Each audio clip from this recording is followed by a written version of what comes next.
It was horrible. It's just devastating.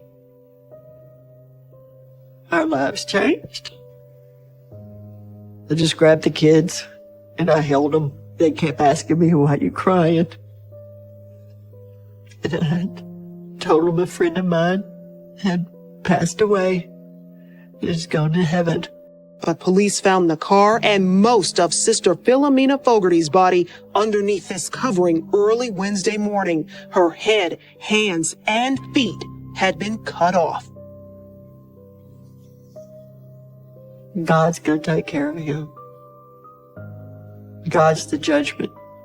God's the judge. I'm not.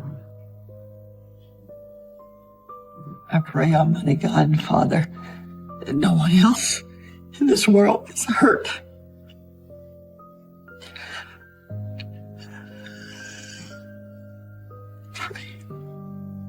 Pray for their souls. I just remember this guy with a big smile on his face and, so happy to see you. We were so close. It was, like a brother. Adrian that I knew, is not there anymore. The Adrian that I knew, that's not him. Wow.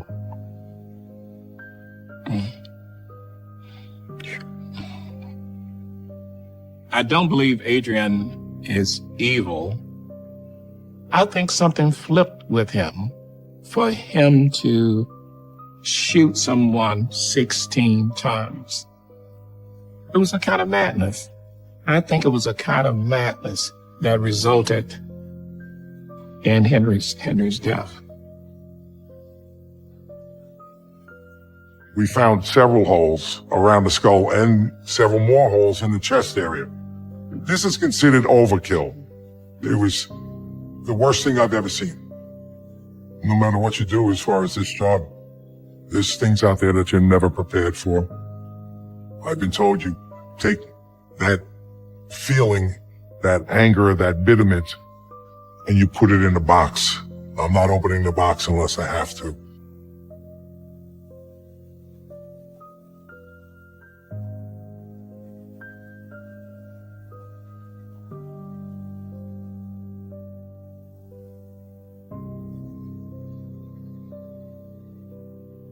I always believed as growing up,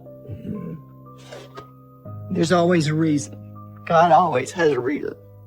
And then where one door closes, another one will open. So I've always had that hope.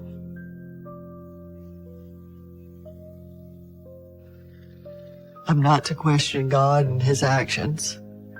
I know he didn't do it. I know it was evil working.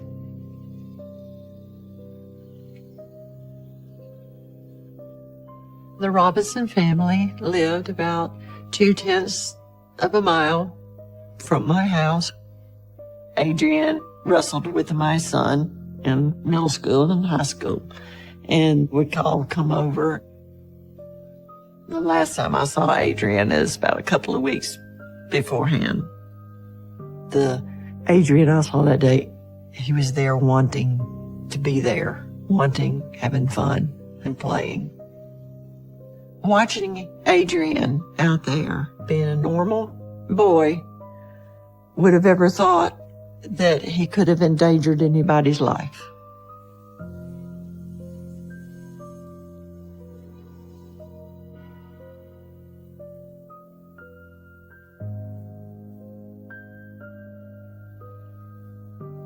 The sheriff's department had called and they asked if we had seen Adrian any that day.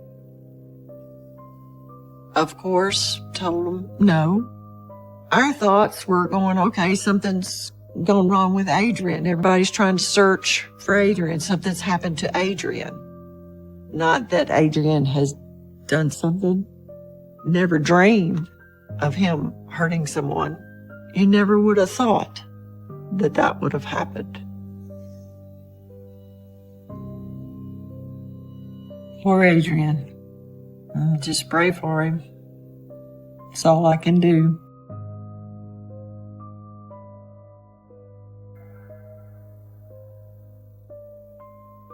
All right, I guess, I don't know, put up those emotional blockers and kind of tune everything else out. I think that's kind of how I dealt with it best.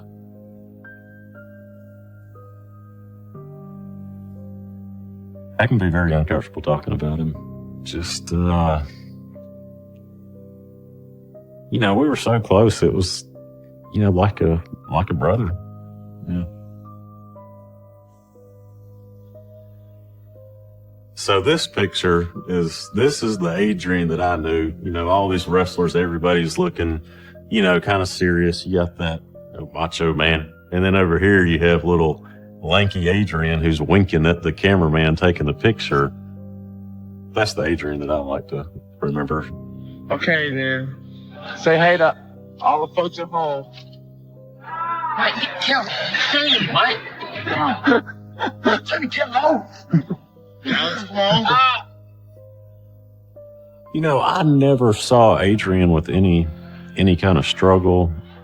I just remember this guy with a big smile on his face and, so happy to see you. He was struggling a little bit, having some hard times, but didn't seem like it was anything bad enough to lead him to make the decisions that he made.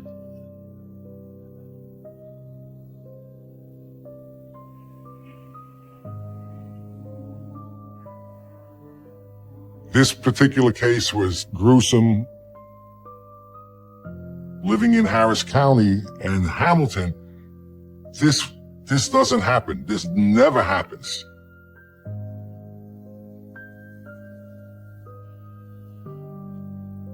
The call came in at around 1:13 that afternoon on Sunday.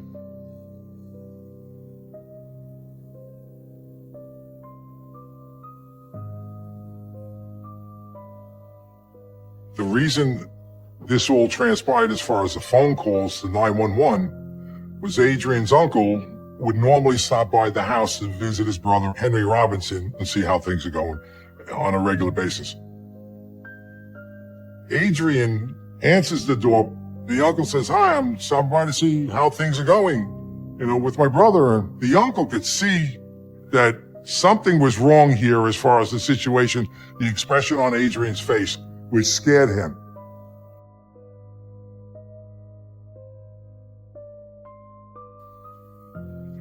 Adrian Robinson had a high-powered hunting rifle and fired shots at the uncle. He shot at his uncle and ran off into the woods with the high-powered rifle. The uncle calls the sheriff's department. They had several deputies pull up to the house to find out what was going on.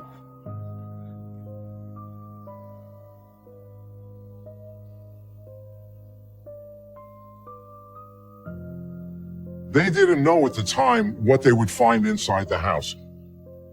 So the deputies were definitely very cautious and very nervous.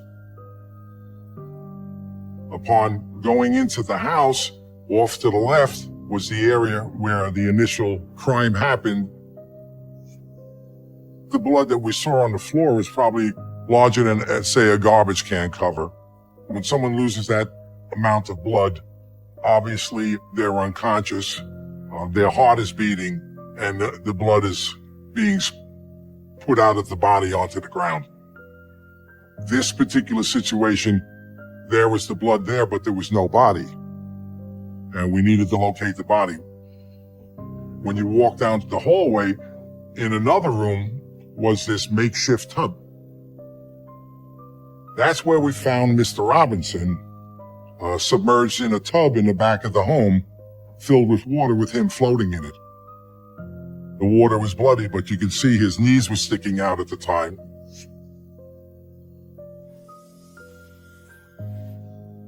We found several holes around the skull and several more holes in the chest area. Mr. Robinson was shot 16 times. This is considered overkill, which means there's a lot of anger within an individual to do something like this. It was the worst thing I've ever seen. We have a homicide. We've determined that Mr. Robinson was murdered and shot multiple times, and that the suspect, Adrian was not in the house at the time.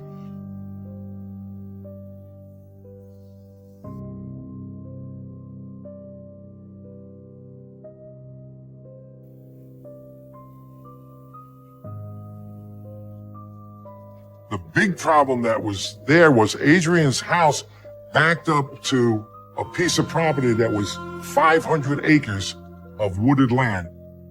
Our biggest concern was finding him. We had no idea where he was. We don't know what Adrian was capable of doing, but we do know what he did, and that's, murder his father and then run off with a high-powered rifle. We needed to find Adrian.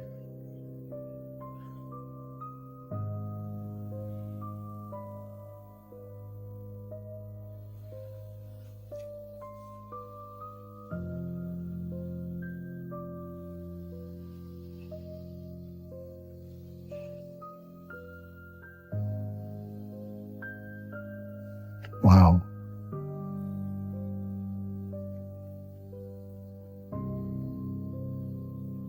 It's sad.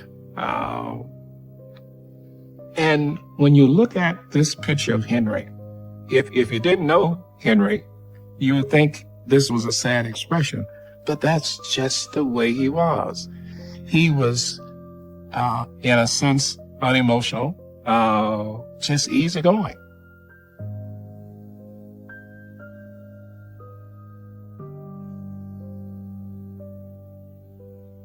My classmate, Henry Robinson, came to us in my 10th grade year, which would have been in and around 1963. Tonight, an accused killer who police say ditched a car in Yancey's neighborhood. I saw the news of his murder being broadcast on television. This tragic story began in Harris County, Georgia, where Sheriff Mike Jolly says Robinson killed his own father by pumping him full of bullets. Numerous times, 15, 16 times, yes. I realized that this was my friend whom I had gone to school with. We'd talked about all kinds of things. I was quite shocked because I couldn't rationalize or justify it in my mind, knowing the person I'd grown up with. 16 times, yes. I couldn't imagine any justification for it happening. I couldn't think of anyone who would want to harm Henry. I had to stand still for a moment when I heard this.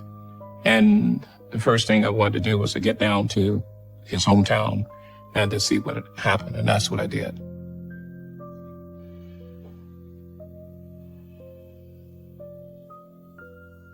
No matter what you do as far as this job, there's things out there that you're never prepared for.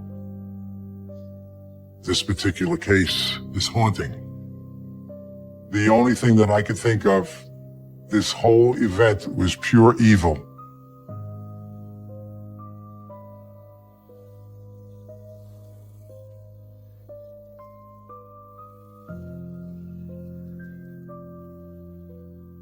You're searching for someone that we're under the assumption that he committed this homicide on his father, carrying a high-powered rifle. My concern was making sure that the citizens were safe. You got a young adult that grew up there all his life with 500 acres of woods behind him. He knew this 500 acres well. You could be walking through the woods for miles and actually get lost in the woods if you don't know where you're going. So it's one of these things where deputies, when they went through the woods, you have no idea where he is. Is he behind this tree, that tree? The hair would stand up on the back of your neck, and you get that chill down your spine, like, is he going to shoot me? Is this my last minute on earth because he's going to take me out like he did his father?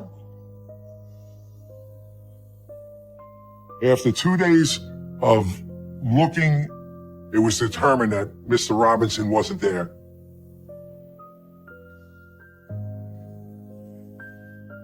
We had an attempt to locate him.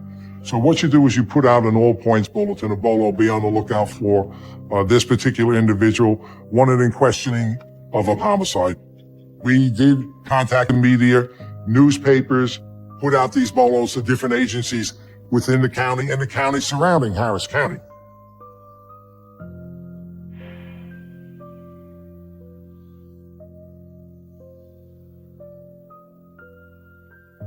So the first time I got news something had happened, my parents called me that day and kind of let me know what was going on. Because, he was, like a big brother to me, and we spent that much time together. And just to hear it, you're just in shock. Just couldn't believe that had happened. It was Adrian, and he made an awful mistake. Just trying to understand the whole situation at the time was beyond me. I couldn't understand it. I don't think a lot of people did. I wish I knew more about his mental state or his rationality when this happened. We were close. Why didn't you speak up earlier? Why didn't you reach out for help? I just didn't realize that he was, in the state that he was in. When you're having those problems and you do something like he did, once you've reached that point, you don't know what somebody's next move is. So we didn't know if he would be arrested or if he wouldn't let somebody arrest him, if he might take his own life. We didn't know what would happen.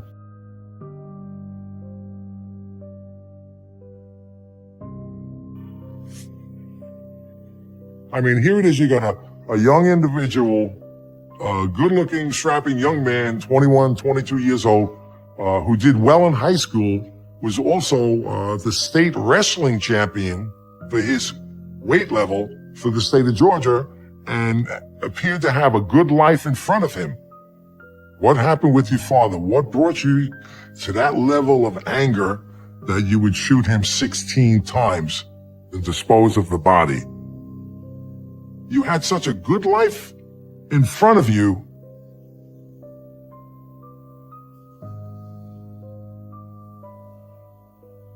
Several days after the incident, we received a call from police up in Virginia.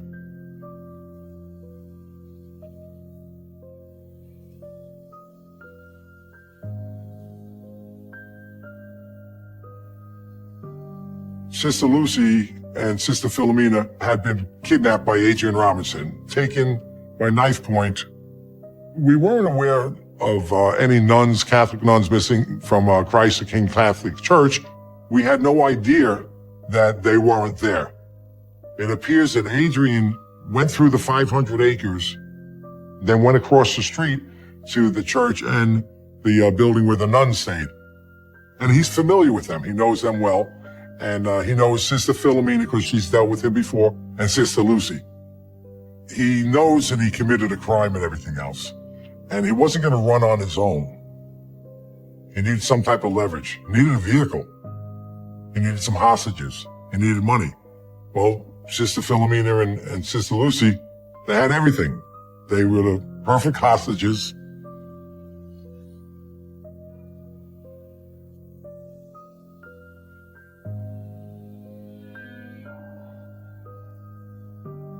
Adrian proceeded to go to Virginia and find a motel where he could take the two nuns inside.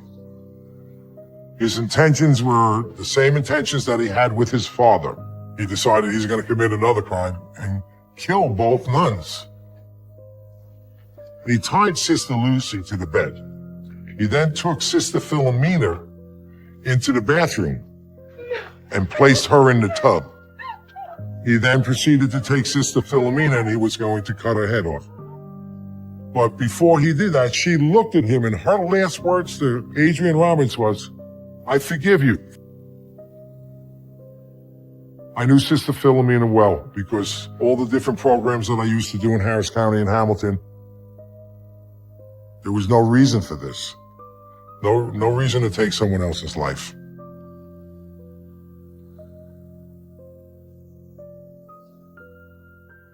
I don't know if you've ever seen the wooden handle carpet cutters that has a sickle curve to it.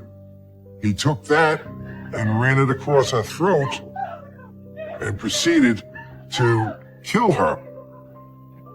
And then he proceeded to cut her up into pieces and put her in her bag. You see something like this, you don't think it can get any worse, but it did. I've been told you take that feeling, that anger, that bitterment, and you put it in a box, and it stays out of mind, but not out of sight.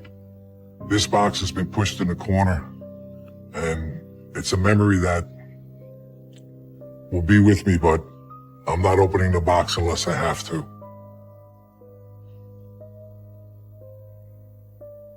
Once Adrian dealt with Sister Philomena in the bathtub with his carpet cutter and his black hefty bags and putting body parts in there, he wanted to dispose of them. Sister Lucy, tied up to the bed, hearing her fellow sister being dragged out of the motel in bags, Sister Lucy broke away from the ties that she had. The only reason he didn't kill Sister Lucy is because she got undone from the ropes and managed to call the police. He allegedly killed his own father this past weekend in Georgia, where police say Robinson also kidnapped Fogarty and another nun, Lucy Christophic. Robinson eventually drove the nuns to Hampton Roads. Police found most of Sister Philomena Fogarty's body underneath this covering early Wednesday morning. Her head, hands, and feet had been cut off.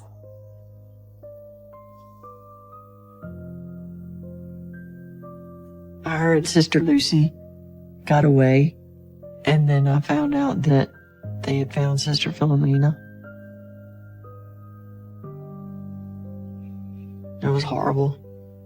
It's just devastating.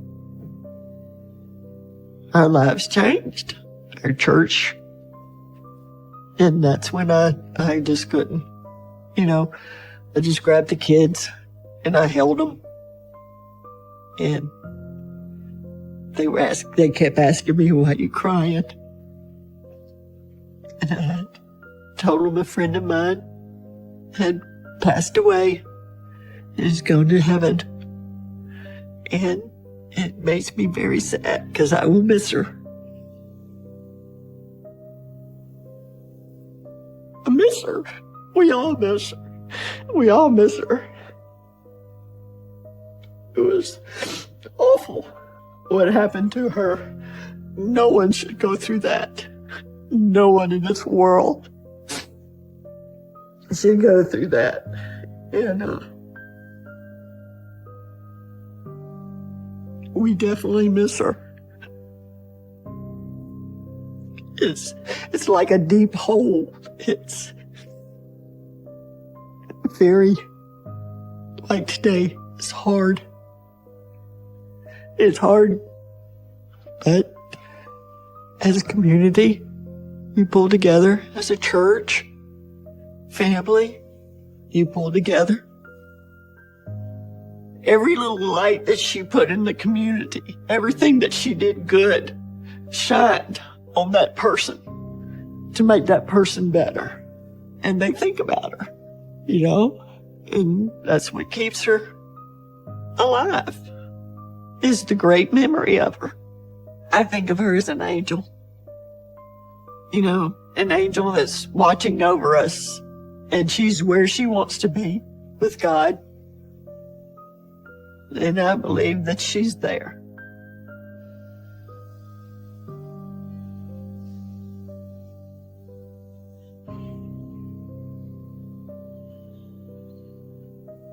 I remember driving down to Harris County for Henry's funeral. I was very angry about this. Henry was my friend. The anger was directed at the murderer. I wanted to look into the faces of the people who were there to see what was happening, to see whether or not there was any semblance of anger, and I didn't see it. The funeral was one of a celebration of the life of Henry and Adrian as well, because I did not hear anyone say anything negative about Adrian. The comments about him was just mad, deranged, whatever. It was about his accomplishments. So that community embraced him. I had to come to my senses in terms of forgiveness to understand that this murderer was also Henry's son. So I had to change my outlook. But forgiveness was not what I experienced in the beginning.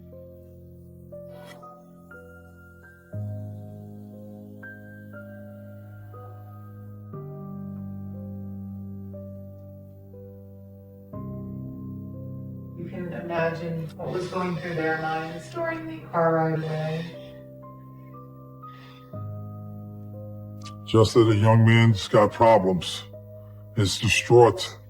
Maybe they could comfort him with words. Maybe stop him from doing evil. But it didn't work. It didn't work. Sister Philomena didn't know what to expect. And the entire time, when she had the opportunity, I know she spoke to Adrian and questioned him, why are you doing this? Why are you doing this? You don't need to be doing this. But because of her strong faith in religion, she could turn around to Adrian before he killed her and cut her throat and tell him that she forgives him. That was her life. That was her Christian life, her belief as far as being kind and loving to everyone, no matter how evil they were. And I know this is in the back of Adrian's mind, and believe me, he remembers everything that he did, and he's going to remember that moment when she looked at him and said, I forgive you.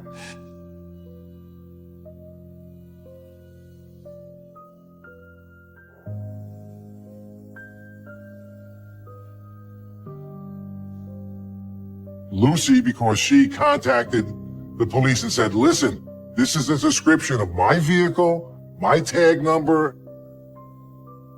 So now they put out a bolo in that particular area for the vehicle Adrian had stolen and is driving in, and it gets spotted several hours later. The dead end of Stanhope Avenue was filled with police vehicles surrounding the car believed to be driven by Adrian Robinson, the man accused of killing his father and abducting 2 nuns in Georgia. Virginia police arrest Adrian and take him away.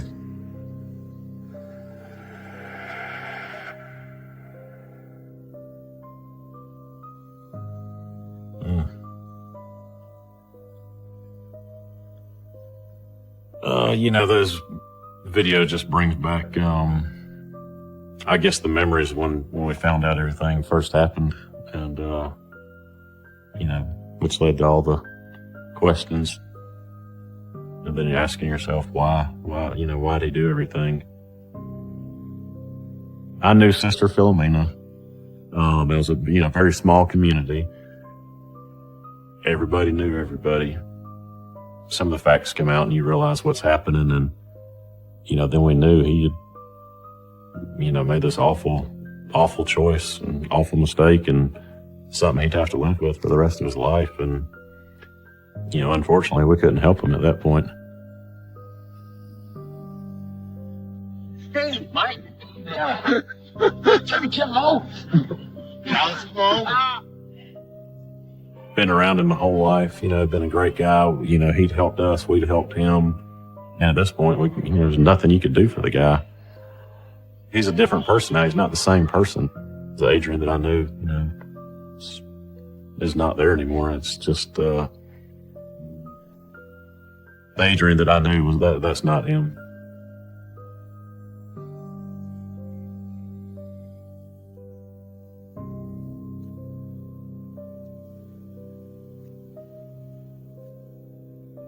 What could have led him to get to this level of evil? You want to answer the question, why? What led you to that point? What led you to the point of kidnapping 2 Catholic nuns that you know, especially Sister Philomena? Why would you turn around and murder her? What was the point behind all this?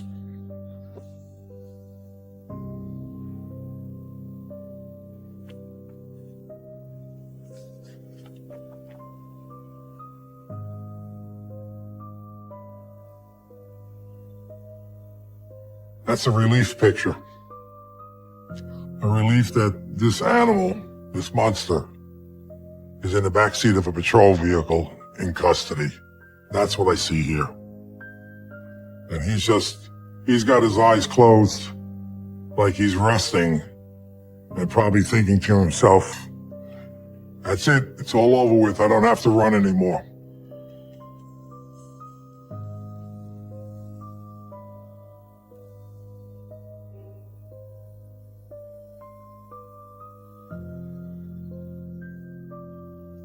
There was no evidence found indicating that there was a rape involved with his father. What we learned later on from the investigators in Virginia was Adrian, during an interview told him that he was fearful that he was being followed by the Polish mafia and by aliens. So that there is a clue that maybe he's not thinking or operating, maybe everything's not sparking all at one time.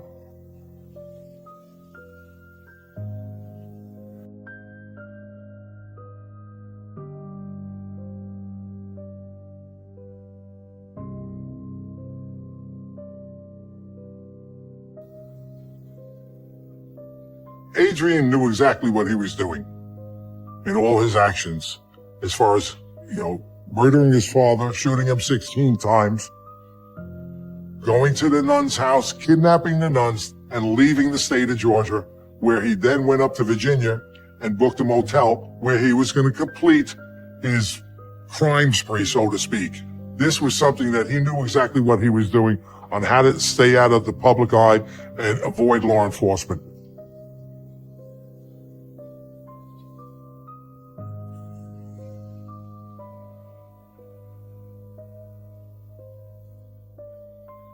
People still have a lot of questions, because Adrian never went to trial and sat on the stand.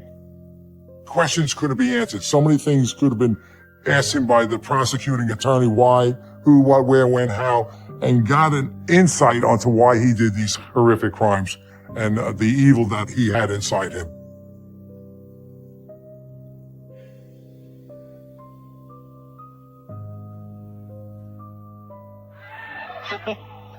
All right.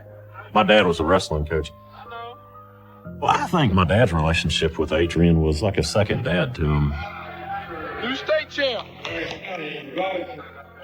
During our wrestling practices, we always, we were coached about wrestling, but my dad would also give you these life lessons. I think if Adrian ever had any issues at school, he came to my dad for help. If Adrian would have come to my dad while everything was going on, I always had a hope that maybe my dad could have helped him and prevented anything further from happening. But I think it just, broke my dad's heart. I mean, he worked for this guy and grew up together. He was like another kid to my dad, I believe. I think it really hurt my dad. I know it did.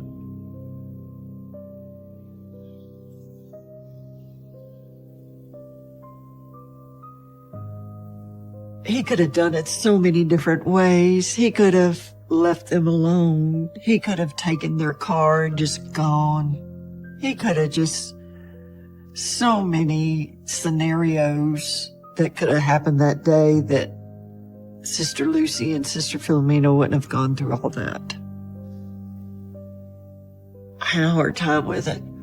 I had a hard time until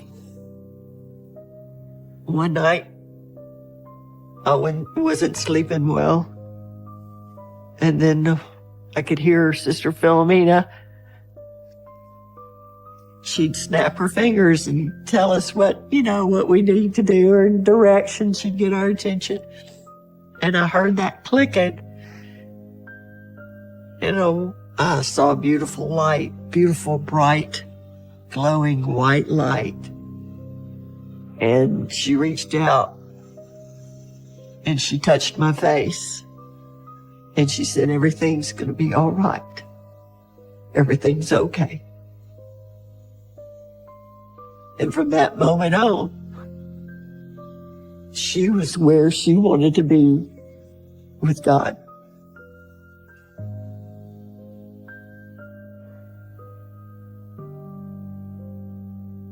I knew Sister Philomena. We'd see each other, our paths would cross. Well, a week before all this happened, I happened to be going into the post office, and she was coming out. And I said, Sister Phil, thank you for everything you do. And she looked at me and says, no, Chief Colberg, thank you for everything you do. And we had an understanding that we're here to help people, to make life better for everybody. Regardless of your profession, whether you're a nun, a priest, a police officer, or a social worker or something, we're here to make people's lives better. And when she died, we lost a good woman, a good servant of the Lord that would help people make a difference in their lives. Sister Philomena was the Mother Teresa of Harris County.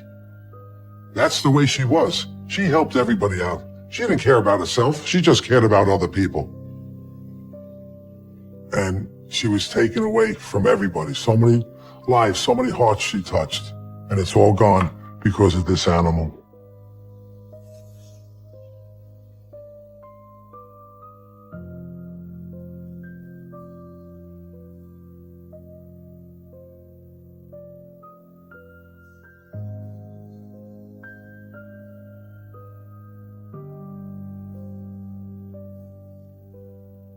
The reason he's still alive is the Catholic Church.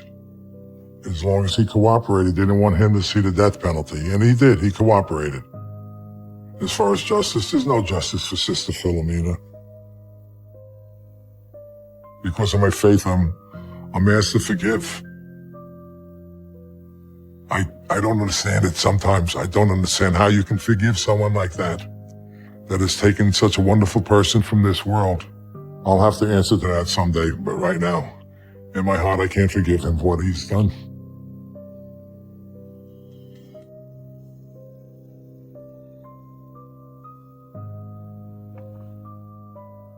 Oh, I believe in evil. I do believe in evil. The Adrian that I knew was not an evil person. So I think you have Adrian before, and now you have a mentally affected Adrian who's just a completely different person. And I try to remember that Adrian before and try not to know or think about the evil that was in that mentally challenged Adrian. Could I forgive him if he took one of my immediate family's lives? You know, it'd be difficult to do. It really would. I hate that it happened. I don't understand everything. I have a hard time with it. I do. It's hard seeing, you know, if somebody you're so close to do something so wrong.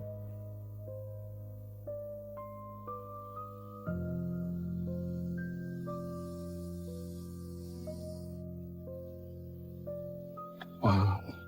It's a remarkable resemblance.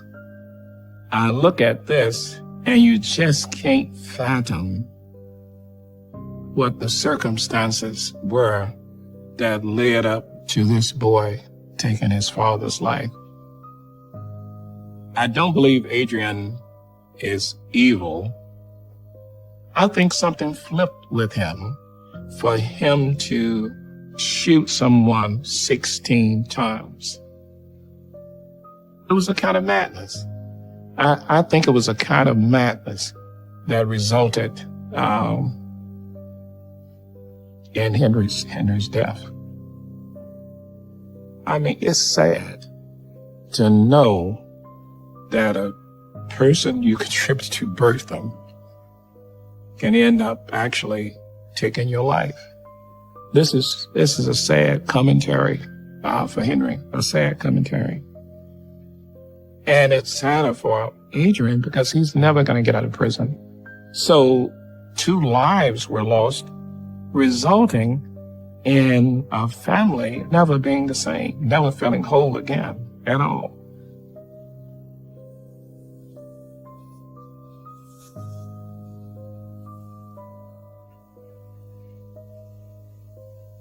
I feel sadness for him.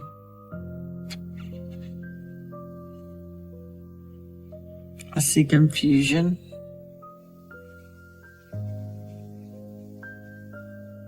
Do I have anger toward Adrian? No. God's going to take care of him. God's the judgment. God's the judge. I'm not angry. I've prayed for his soul, and I've prayed that he's had mercy. Ask for mercy. Ask for forgiveness. I pray in my heart, those that have been in touch with Sister Philomena, I pray for more healing for them, that their love will grow for other people. I pray, Almighty God and Father, that no one else in this world is hurt.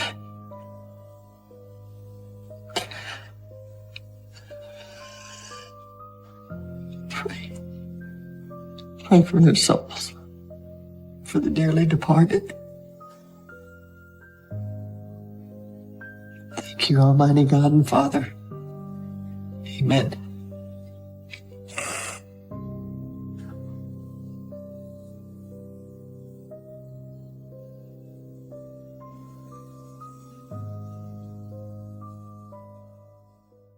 All those years, nobody ever tried to figure out what happened to my sister, Lori. Her death was not ruled as a homicide. It was ruled as undetermined natural causes. A 15-year-old girl is going to walk about 10 miles, take all her clothes off in the woods, and then walk another 5 miles naked and lay down in a ditch and pull foliage over her. I never thought it would be solved. But don't ever give up. Somebody somewhere knows something. But now, 45 years later, I want to make sure families know there is hope. Good boy. What a good dog you are. He has the most beautiful blue eyes. I probably should have named him Paul after Paul Newman, or Frank after Frank Sinatra. He has been licensed as an emotional therapy dog. He helps me when I talk about my sister. He will put one paw here and one paw here and let me just cry on his shoulder. I've told this story so many times. It never seems to get easier. I was in 8th grade at Eastmore Junior High School, and Lori was a sophomore. I was 13. She was 15. I'm the bratty little sister. It was a Friday night. Everybody went to the football game. Lori went to a couple people's parties after the football game. She was supposed to spend the night with one of her friends. By 11 the next morning, Lori still hasn't come home. Lori Nesson's mother started to make some phone calls to friends to see if anybody had seen Lori or if she had spent the night somewhere. They said no. The last that they had heard is Lori was just going to go home. She's going to walk home. It was 1974. We walked places. And then she contacted the Columbus Police Department to file a missing persons report. My mother was scared to death, but she would not portray that to me because she did not want to scare me. Tony and Lori's mother, Joyce, is raising her 2 girls on her own. My parents divorced. I'm not sure what year. I was really little. I want to say maybe 5. Lori didn't let her parents' divorce stand in her way. She was focused and determined from a young age. She was a kid, but she was so ahead of her time. She was a volunteer on McGovern's campaign in 1972. I just want to warn the American people just as clearly as I can. Don't buy this Nixon lie. So she would have been 12. I mean, wrap your head around that. 12 years old and is volunteering to work on a presidential campaign. She was off the charts, smart. And she was extremely active in Israeli rights. My family is Jewish. She was so deep and so sensitive and so wanted to be a voice for anybody that didn't have one. Lori would never disappear. She might come home a little late, but never, ever would she disappear. Lori had been missing for just a few hours when a call comes into a police department in a nearby town. A husband and wife were hunting for hedge apples, and they see a deceased young female laying in a ditch. Detectives responded, and they document that it's a white female in her late teens. She had no clothes on. She did have what appeared to be some bruising on her left arm. It was not obvious to them what had caused the death of this young woman. They don't see any telltale sign like a rope around the neck, or a gunshot wound or anything like that. And then they examine the bottom of her feet, which appear to be, for the most part, clean. It led investigators at the fact to believe that whatever happened to the young woman happened somewhere else. And then she was left there on Rose Hill Road. The coroner takes the Jane Doe's body to the morgue. The story hits the local news that night. A friend of Lori's called the police department and notified them that a friend of his matched the description of the young woman that was found in Reynoldsburg, deceased. Police asked Joyce Nesson to come to the morgue to identify her daughter's body. She said, "I need to talk to you about Lori." And I looked at her and I said, "Oh, well, what about her?" And she said, "She's not coming home. She's gone. She died." I didn't understand. 1 minute she was there, and the next minute she was gone. The autopsy was conducted the next day. It was determined that she did have some kind of sexual relation with somebody, but it was not ruled that she was raped. And the manner of death was not ruled homicide. They just weren't able to determine what that reason was. It's possible that she had a drug overdose, or she died of some other cause and was taken there by someone who panicked and dumped them. The toxicology report is still pending, and so they continue to investigate this as a suspicious death. So the investigators, they do just a number of different interviews with fellow friends, students, parents, just about anybody who had contact with her through the football game or any of these after parties. Lori was last seen by a friend, leaving the party at about 10 after midnight.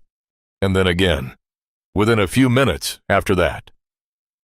2 more friends that had me driving by saw Lori walking Lori Lives just a few minutes walk away from the party she'd gone to. Lori's body was found miles away from her home. Investigators believe she'd accepted a ride from someone. Everybody was very adamant about Lori would not get into a car with a stranger. No way. Okay, so the police said that she got into a car with someone she knew. In my experience, people are killed by, more often than not, by people that they know. This nice little Jewish group of kids now started looking at each other like, well, who did she get in the car with? We've never talked about Lori. Ever. It was too painful for my mom.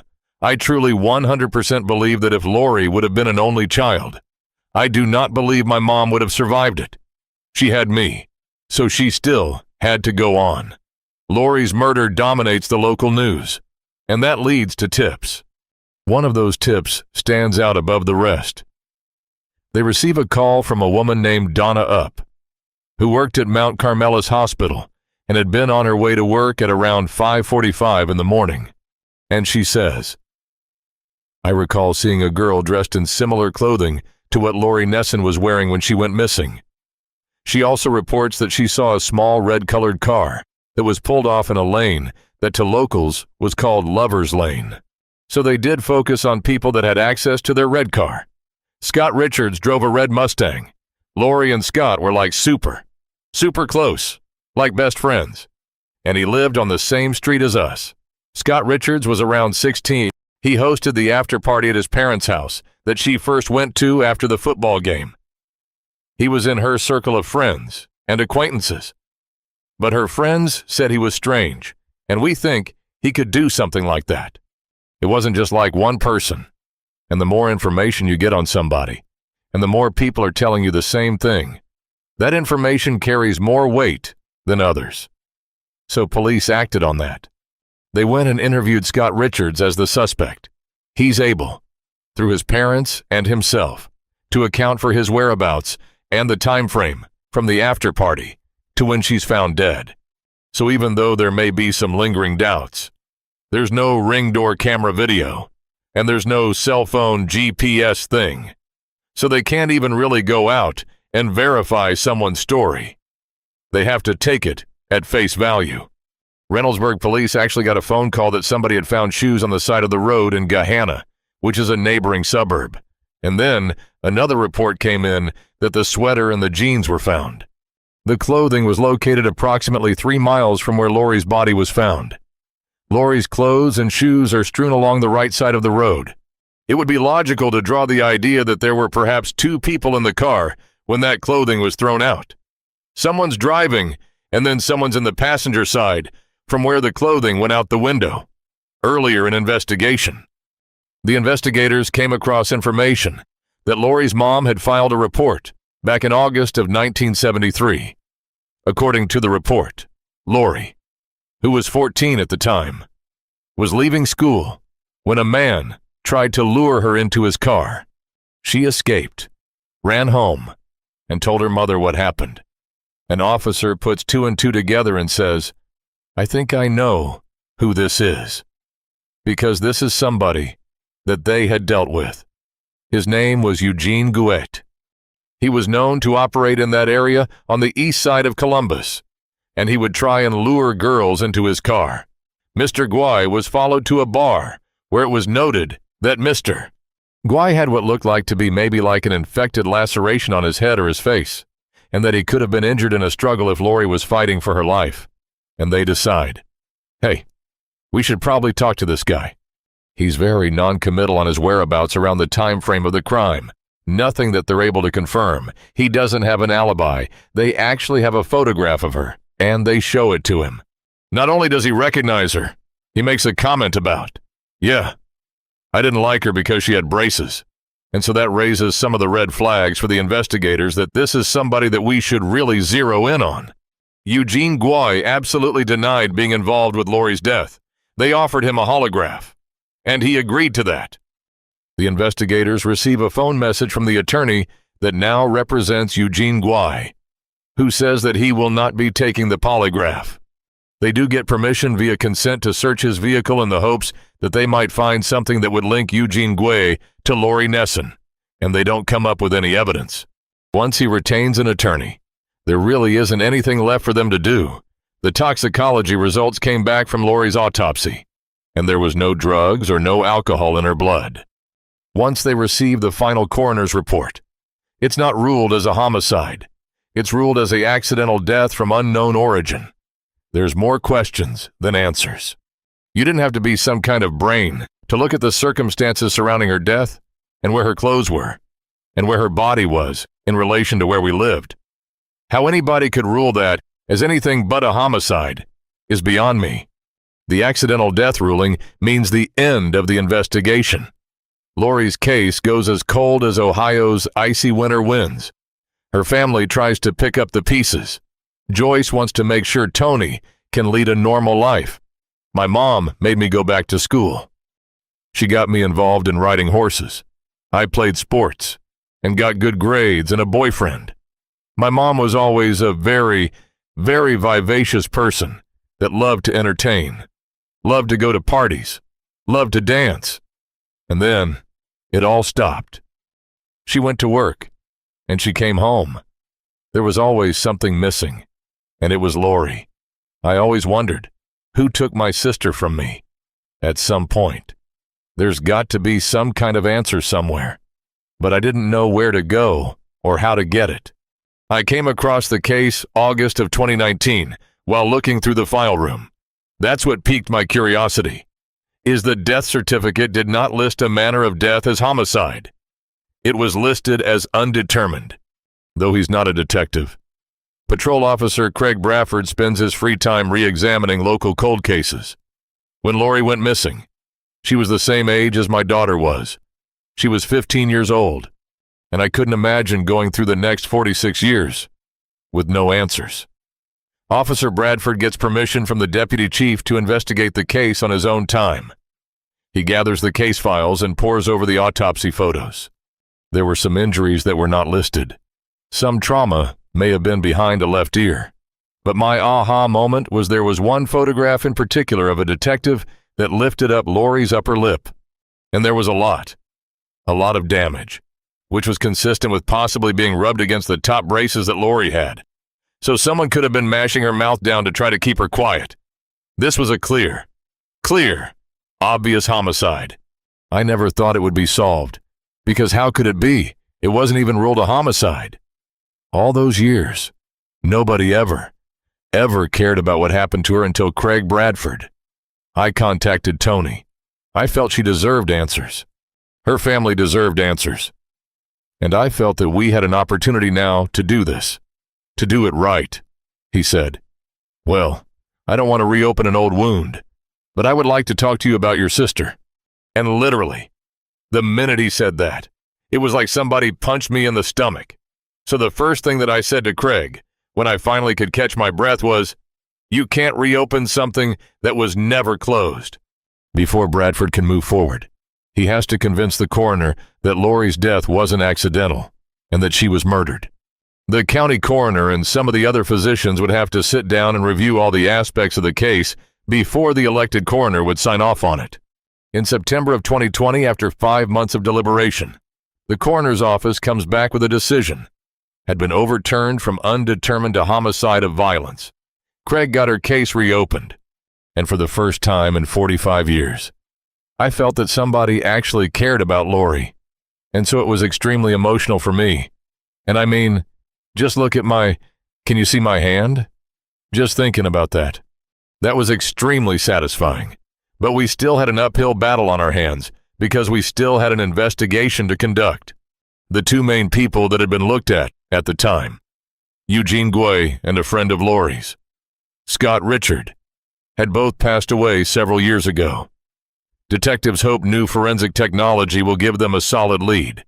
They submit Lori's clothing to the crime lab for DNA testing. Unfortunately, this case came in right before the start of the COVID pandemic, and that did slow progress. Like most of the country, we were working from home and definitely can't do DNA analysis from my house. Suspects from 1975 have died. That, combined with the global pandemic, slows the case to a crawl. Here it is, November, and I got nothing. And that's when I called Lieutenant Early and I said, "I'm going to the media. Somebody somewhere knows something and we need to find that person." Tony was very adamant about the fact that she wanted to run a news story on it. So one of our local reporters from a news channel here was willing to do that. I get a phone call from my cousin, Jean. She says, "Have you seen this story on TV about Lori Neeson?" I said, "No, I haven't." And she said, "Well, that sounds just like Karen." So she called the police department. 17-year-old Karen Adams had been murdered just 6 months after Lori, back in 1975. And if you were to draw a straight line between the locations of both of those victims, it's probably only 2.5 miles at best. We felt very strongly that there might be a connection between these two crimes. A detective from the Reynoldsburg Police Department contacted me in reference to a cold case homicide that I solved back in 2011. It was the Karen Adams case.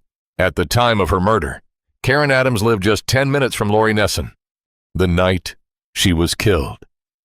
17-year-old Karen told her parents she was going out for about an hour. She drove off and never came back. She said she was going to see a friend about a scarf that she'd left over there and was going to go get it. She'd be right back. 11 o'clock turned around, and we knew something was going on then. Karen was never out late at night. The next morning, Karen was reported missing. I was driving around, talking with her friends, trying to find my sister. I found her car in a parking lot. I knew something was wrong. She would have never left that car. Never. Just a few months earlier, Karen finally saved enough from waitressing to buy the 1965 Mercury Comet, her first car. I'd worked on it a little bit, fixed it up a little bit for her, and I remember her taking me for a ride and how happy she was to have that car. That's the only memory that I kind of keep, me and her riding around in that car. Karen was the third of 5 children, 4 girls, 1 boy. I'm the oldest. She's special to our family. Had a great sense of humor. She was looking so much forward to her future. It was roughly 6 to 8 miles east of Whitehall, where Karen lived. 2 people just happened to look in the ditch and saw a body. We got the call from the police. They'd found her body. It's like somebody just pulled my guts out of me. All I could think of was how Karen's last few moments were. She had some marks on her neck. And once they took her from the scene and did the autopsy, obviously that was confirmed that 1. She was sexually assaulted, and 2, that she was strangled to death. There were no witnesses or fingerprints. The detectives followed as many leads as they could. They spent a good 6 months to a year on it. They interviewed everyone they could and ran out of leads. The family was, "Hey, what are you people doing?" I asked to see the file on Karen. They wouldn't show it to me. I just couldn't get any answers. I tried bribing people. That didn't help. And then it got colder and colder and colder. And pretty soon, everybody forgets. Cold case detective Chuck Clark is searching the database for an inactive case to take on. But he finds Karen Adams' file. Her case seemed to have one of the highest probabilities of being solved, mainly because DNA had come around. A 2010 forensic test on Karen's clothes reveals the DNA profiles of 2 unknown males. They put them in CODIS, which is the system that identifies suspects. One came back as unknown, and one was a known male. That had done time in prison for rape and kidnapping, and his name was Robert Meyer. Meyer had been arrested and convicted for raping and kidnapping 2 women in Toledo, Ohio in 1976, just a year after Karen Adams' murder. He spent 25 years in prison and was released in 2001. When he was released, he was required to provide a DNA sample because of his conviction. We just needed to get a DNA swab from him to verify the hit that I got in CODIS from the lab. We knocked on his door. Mr. Meyer was very cordial, very polite, and he was very compliant. So I got DNA swabs from each cheek and took those swabs right to the lab to be compared. Detectives showed up my door. They said they had a DNA hit with CODIS. And as soon as they get the evidence confirmed, they were going to arrest him. It all came back like a flood. It seemed feeling that I got when I found out that Karen had got killed. I got again. They never told me the name. What they told me was it was a 71-year-old convicted rapist that was living in Cincinnati. Well, all you have to do is go to the Hamilton County Sex Offender website and figure out, how many 71-year-old guys you got there. 1. I got an address off the website. I went down the scene. I took my gun, and I knocked on his door.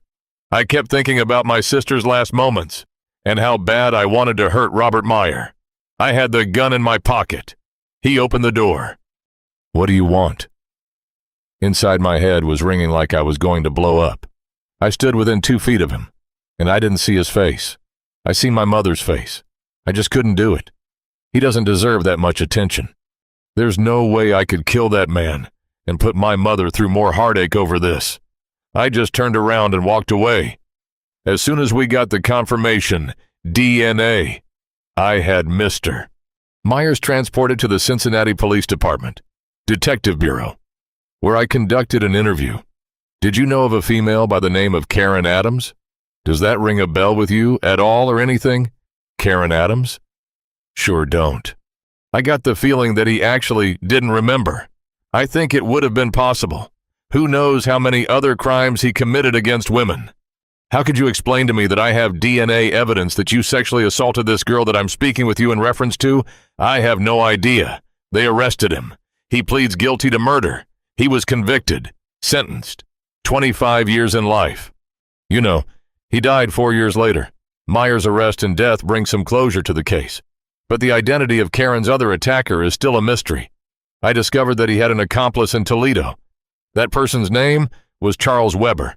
Robert Meyer and Charles Weber actually met in prison back in the early to mid-1960s. They live together as soon as they get out of prison.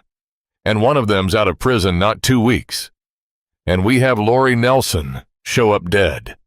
Around 6 months later, we have Karen Adams, who is found dead. And then Weber and Meyer actually moved to Toledo, Ohio, and they attempted twice more to abduct, sexually assault, and murder 2 more victims.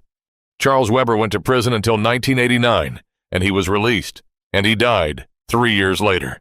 So we didn't have the opportunity to get his DNA. 4 years later, in March of 2016, Detective Clark tracks down Charles Weber's biological son. and using familial DNA confirms Weber was the second suspect in Karen Adams' murder. It is such a relief to find out who did this and move on with your life and keep the memories of what you had that were good and let the rest of it go. But that is the hardest thing to do. We received calls with people saying the news story about the death of Lori Neston, and it sounded very similar to the death of Karen Adams. I contacted Devonia Herbman at the DNA lab. She was actually familiar with the Karen Adams case because she had done the DNA analysis on it. So I had started comparing Karen's profile from her underwear to the profile from Lori's jeans. They were identical. And not only did we get one foreign individual, but the same two foreign individuals that did this to Lori. I screamed. I screamed at my desk. The DNA match and the stories from Weber and Myers' surviving victims lead to a theory about what happened the night Lori Nesson was murdered. The women in Toledo said that they tried to approach them under the guise of needing help. And then, once they got close to the car, they'd jump out and would grab them. I think they forced her into the vehicle. They sexually assaulted her and then decided that killing her was the best way of concealing their crime. Convinced that Weber and Myers killed Lori. Investigators finally have answers for Lori's sister, Tony. Once Craig told me that Lori's case had been solved, and they're both dead. I think I did ask, is there any way that we could exhume their bodies so that I could run over them with my truck multiple times? I'm very upset that they never had to pay for what they did to my sister. But I can't spend the rest of my life being concerned with them. So what we did on July 13th, which was my 60th birthday, we did a very small memorial service at the graveside. My mom is buried next to Lori, and I got to tell them both that Lori's case was solved and that they could rest in peace. Me and Tony Hessen has become very good friends over this. We'll always be in this together. And we talk quite often about the need to do shows like this, to get the word out. Law enforcement and the families all believe that there are other victims out there. We're sure of that.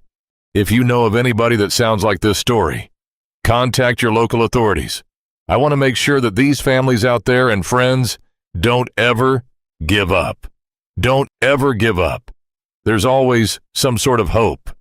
And if my story can help another family, then all of the pain that I've been through is worth it.